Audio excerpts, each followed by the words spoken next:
Hi, I'm Leslie Rock, and I'm going to tell a story about a trip I took to Hong Kong 4 years ago in the winter. My husband and I were supposed to go from Dulles Airport to North Carolina, where we would then fly to Tokyo, Japan, and connect on a flight to Hong Kong. As it turned out, we did go to North Carolina, and then we spent about 5 hours in the air, and everything was going fine until the pilot made an announcement in Japanese, of course, because we were on Japan Airlines. And I should go back and add that when we were on the tarmac in North Carolina, the flight attendants were standing out by where the plane was going to take off, and they were waving very formally to wave us goodbye on our way off to Japan. So that was an indication of what was to come.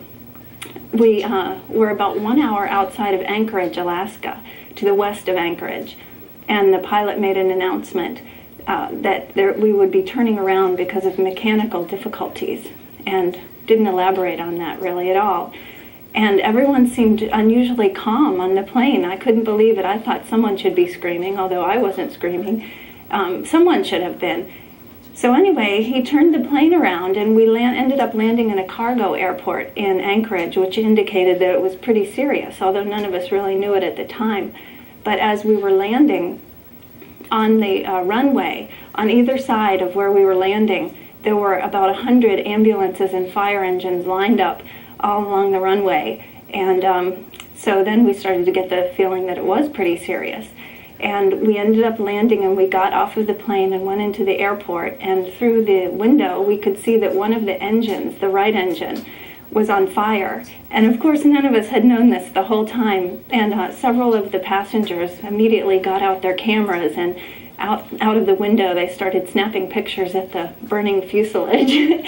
So it was quite an adventure, and we spent the night in an airport in Anchorage, in a hotel in Anchorage that evening. And my husband and I, like I said, thought we were going to Hong Kong, but it was December, and so we were dressed very summer-like. I had on a thin wool jacket and very thin summer pants, but we were determined to see some of downtown Anchorage, since we were sure it was the only time we would be there in our whole lives. So we did make a little go of the city, and there was only about maybe 3 hours of daylight, even though it was the middle of the day, and it was very gloomy daylight, I should add.